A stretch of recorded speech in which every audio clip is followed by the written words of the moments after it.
Have you ever had this thought? I'm doing everything I was told would make me a man. So why do I still feel like I'm faking it? Here's the truth you were never given. No one taught you how to be a man. They only taught you how to perform like one. You were told to provide, to protect, to stay calm, strong, silent, to suck it up, shake it off, and never let it show. And maybe you got good at it. Too good. So good you started confusing the performance with the person. Now you're successful, but disconnected, respected but hollow, surrounded but alone. And the worst part? You don't know why. That confusion isn't random. It's not weakness. It's the fallout of a system that raises boys to suppress and perform, not to feel and become. Most men are raised by wounded men. Fathers who were physically present but emotionally exiled. Role models who rewarded masks and punished emotion. Entire cultures that built manhood around silence, denial, domination. What we've called masculinity has become a haunted house of unfinished initiations, unspoken grief, and fake strength. What if your depression isn't an illness, but your soul's protest against this false version of manhood? In this video, we're not just talking about what went wrong. We're reclaiming the lost map. With the voices of Gabor Maté, Carl Jung, and Robert Bly, we're going to confront 3 layers of this wound. The emotional abandonment you never recognized, the false self you built to survive, and the man inside you that's still waiting to be born. No fluff, no cliches, just truth and what it takes to come back to it. Let's begin. Chapter 1. The Missing Father. Gabor Maté and the Roots of Male Disconnection. You didn't need your father to be perfect. You just needed him to be present. But for a lot of men, he wasn't. Maybe he left, maybe he stayed. Either way, there was a void. Dr. Gabor Maté calls this the first trauma of the masculine psyche. Emotional abandonment. Not always through violence. Often it's silence. The father who provided everything except his inner world. Who taught you how to fix a car but never how to handle your rage. Who kept food on the table but couldn't sit with your tears. Who punished you for the same emotions he never got to express. So you learned emotion equals danger. Need equals weakness. Sadness equals shame. Maté explains this wound with brutal clarity. We begin to suppress what's real in order to be acceptable. And eventually, we forget what was real to begin with. This isn't about blaming your father, it's about seeing the inheritance. Because you didn't just inherit his name or his habits, you inherited his pain. Passed down like furniture. Heavy. Unquestioned. Always there. Here's what most men never admit. They're still waiting for the father to apologize, to show up, to finally tell them they did enough, that they are enough. But he won't. He can't. Because he never got that either. And so the cycle continues. Men raising sons with full wallets and empty emotional toolkits. Maté warns us, the boy who's not affirmed emotionally by his father will try to earn that affirmation from the world. So we hustle, we grind, we posture, we turn our jobs into validation machines. We treat every woman like a stand-in therapist we're too ashamed to need.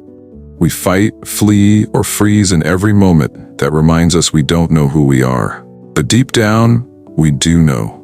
We know something's missing. We just never had the words for it. That ache you feel when you're praised, but still feel empty? That shutdown in your chest when someone asks how you're doing. Really doing? That's the boy inside you. Still standing at the door. Still waiting for a man to walk in and say, I see you. I've got you. Let's begin again. But no one's coming, and the shift, the one that matters, begins when you stop waiting. You become the man your father couldn't be. First for yourself, then for others. And it doesn't look like dominance. It looks like honesty. It looks like finally admitting, I don't know how to do this, but I want to learn.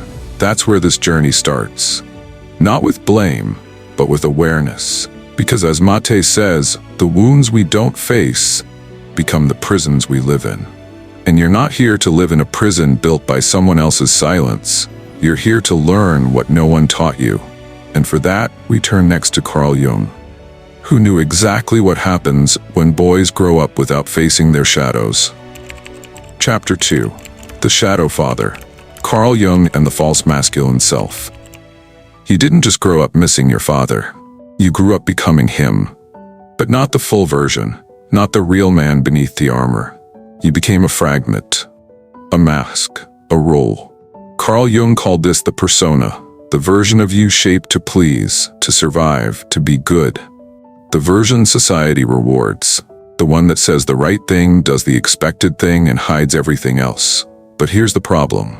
The more you become the persona, the more you bury your truth. And whatever gets buried, rots. Jung warned us, the man who is unconscious of himself acts in a blind, compulsive way and is pushed around by fate. Sound familiar? You follow the script, you get the job, you get the girl, you play the part, and one day you wake up and realize you're living someone else's life. Why? Because no one taught you that real masculinity isn't performance, it's integration. It's the union of what you show the world and what you've been trained to hide. Let's talk about the shadow.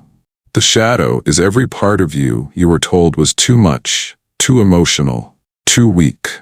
Your tenderness, your fear, your need for love. You didn't kill those parts. You just buried them in the basement and locked the door. But Jung warned, until you make the unconscious conscious, it will direct your life and you will call it fate. That means the shadow still acts, just from behind the scenes. You lash out at your partner when what you really feel is hurt. You chase validation not because you want success, but because you never felt seen. You dominate others because you're terrified of being vulnerable yourself. This isn't toxic masculinity. It's incomplete masculinity. You're not bad. You're half a man trying to live a whole life. And that's why Jung believed the only path forward is what he called individuation, the painful, powerful process of becoming whole. How? You turn toward the shadow. You face the father within you, not the one who raised you, but the one who still judges you. The one who says, be tough, don't cry, man up. You face him, you talk to him, you ask him, whose voice are you really? You'll realize it's not yours, it never was. And the moment you separate from that voice, even slightly, is the moment you begin to become you. Jung didn't promise it would be easy, he just promised it would be real. And in a world of men pretending, real is the rarest thing you can be. You want power? Start here. Start by facing the war inside you instead of performing peace outside. Because everything you're chasing, the respect, the strength, the confidence, it doesn't come from pretending to be a man. It comes from finally being human. And next, we'll explore why so many men trade their humanity for a mask, and how the world rewards the performance while silently killing the man behind it. Chapter 3. The Mask of Manhood. Robert Bly and the longing to feel. When was the last time you felt something fully? Not just stress, not just anger, but grief, awe, fear, wonder. Most men haven't, not because they can't, but because they've been trained not to. Robert Bly, poet and mythopedic thinker, called it the long bag we drag behind us. From childhood, boys are taught to stuff emotions into that bag. Don't cry, don't be soft.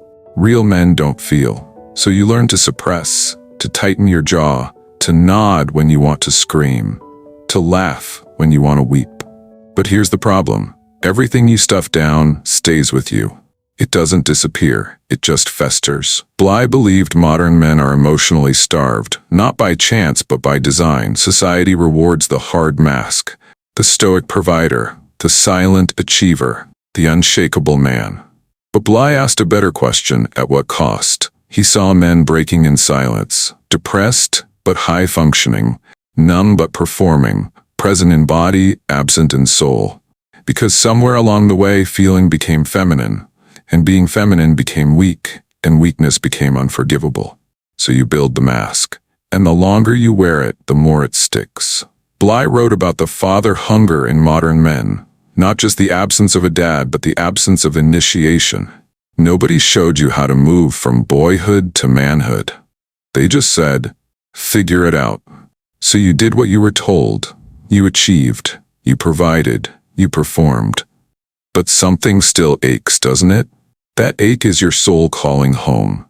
It's the boy you were, asking if it's safe to come out, if he'll be mocked, if he'll be punished, if you'll finally let him speak.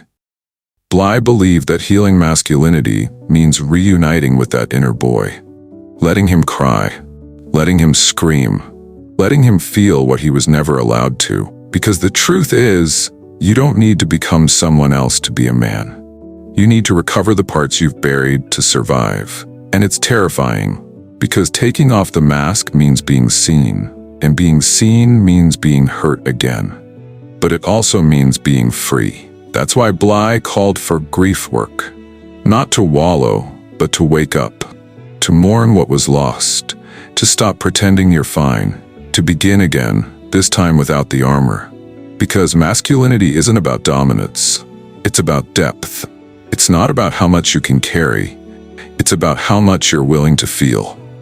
And in a culture built on shallow performances, feeling deeply is a radical act. Here's the truth no one told you. You don't need to perform. You need to remember. You were born whole. You were made to feel. And what makes you a man is the courage to return to that truth. In the next chapter, we'll confront the lies sold to you about what a man should be, and why rejecting false archetypes is your gateway to freedom. Chapter 4. False Archetypes. Why Alpha-Beta is a lie. Let's say it plainly. Modern masculinity has become a parody of itself. Everywhere you look, men are chasing cartoon roles. The alpha, the high-value male, the unstoppable, unfeeling, always-winning dominator. Instagram, YouTube, Twitter, they're filled with men flexing muscles, wealth, and dominance. Not because it's real, but because they're terrified it isn't. This isn't masculinity. It's a performance, a defense mechanism, a response to the void left by absent fathers, absent rituals, absent truth. Carl Jung called them archetypes, timeless patterns etched into the human psyche. But today, we've mutated those into caricatures. The alpha isn't an archetype. He's a meme. Here's what this culture won't tell you. Performing masculinity isn't the same as living it. Men are being taught that to be masculine is to dominate, to control, to repress, to grind, to hustle, to never feel tired, never show weakness, never say I don't know. But that version of manhood is thin, fragile. It shatters the moment life punches back. This is what Gabor Maté calls the false self, a mask stitched together from fear, shame, and conditioning. Men aren't being asked to grow. They're being told to pose. They're trained to fear vulnerability, equating openness with fragility, and so they repress. They abandon their inner lives. They become characters, not humans. The tragedy? It works. Temporarily. You get approval, you get likes, you get told you're the man. But at night, alone, it's silent. And the silence is deafening, because no one sees you. They only see the costume you wore well enough to be loved. Masculinity isn't one-dimensional. It's not a scale from alpha to beta. It's a spectrum of groundedness, presence, emotional clarity, direction, and soul. The men screaming, "Be a man," the loudest, often the most terrified boys in the room. We've mistaken noise for strength, domination for power, and success for meaning. True masculinity is quiet, not because it has nothing to say, but because it doesn't need to scream to be heard. Jung warned of the man who doesn't know his own shadow, because that man becomes dangerous to himself, to his partner, to the world. A man at war with himself turns his life into a battlefield. He weaponizes status, controls with silence, fears his own softness, so he mocks it in others. You don't need to destroy your masculinity. You need to redefine it. You need to burn the scripts handed to you, the roles. The red pill echo chambers, the billion-dollar industries that profit off your insecurity. You need to stop chasing status and start cultivating substance. So what's real? Real is presence. Real is integrity. Real is knowing how to say no without needing to bark. Real is the man who knows his value doesn't come from his bank account, his body fat percentage, or his body count. Real masculinity isn't about power over others. It's about power within. And the only way back to that is to throw out the costumes. You're not an alpha, you're not a beta. You're a man. And that's enough, if you're willing to meet yourself beyond the script. In the next chapter, we return to Gabor Maté, and we ask, what does healing look like? Not as a project, but as a way of being. Let's begin. Chapter 5, The Path Forward, Gabor Maté and the Healing of the Masculine. Let's ask a question that cuts deeper than any hustle mantra. What if the man you're trying to become is just a distraction from the one who needs healing? Gabor Maté, a physician who spent decades working with addicts and trauma survivors, doesn't talk about fixing men. He talks about understanding them. Because most men don't need more advice, they need to feel again. But that's the problem. Feeling is what they've been taught to avoid at all costs. Maté points to something radical. Addiction, rage, emotional shutdown, they're not failures, they're coping mechanisms. Responses to pain we never learned to name. And it starts early.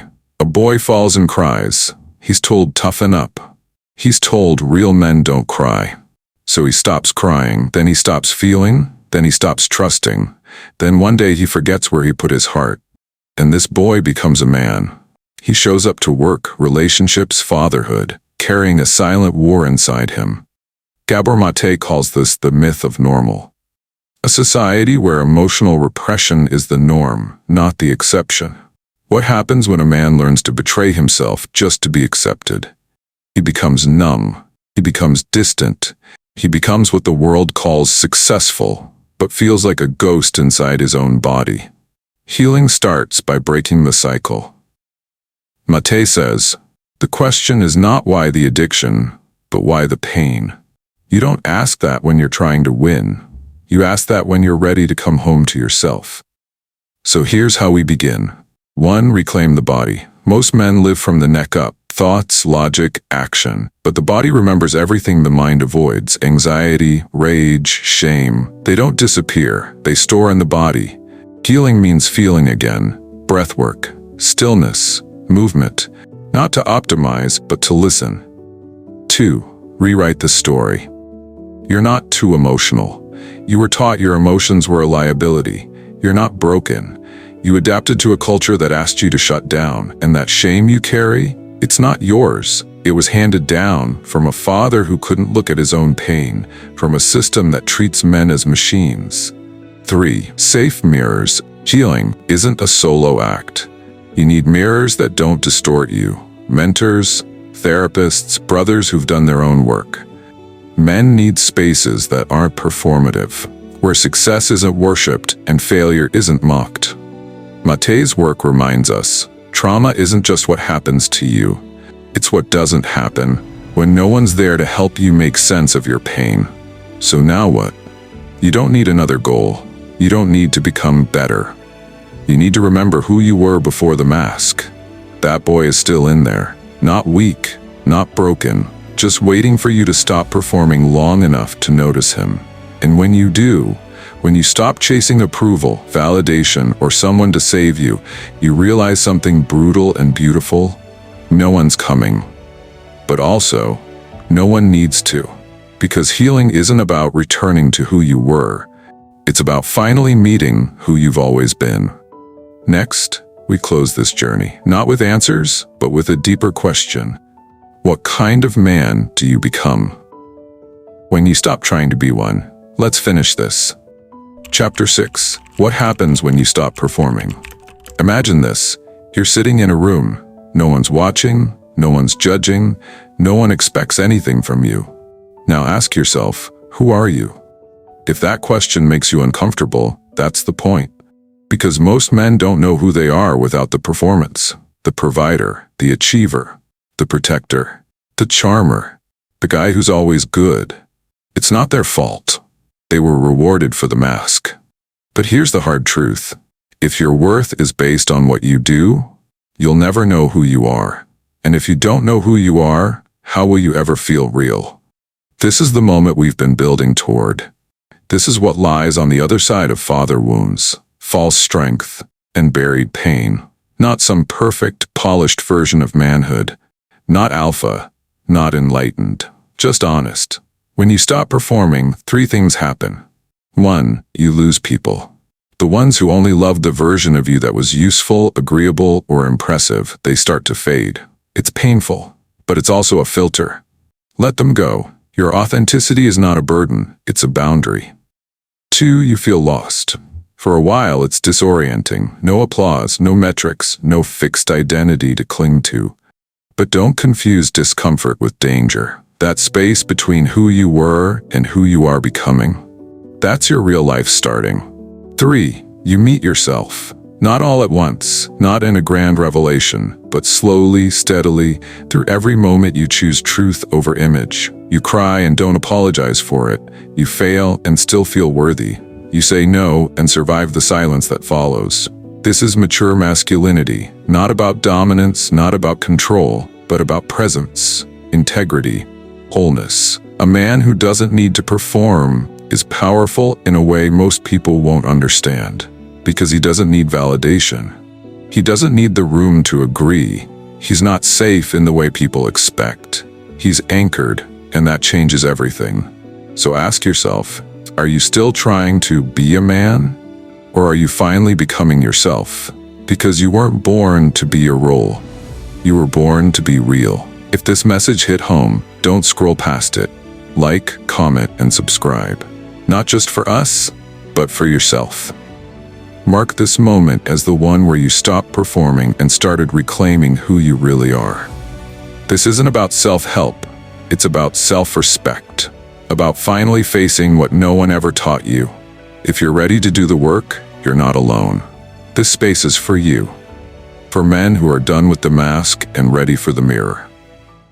Welcome to Psytheon.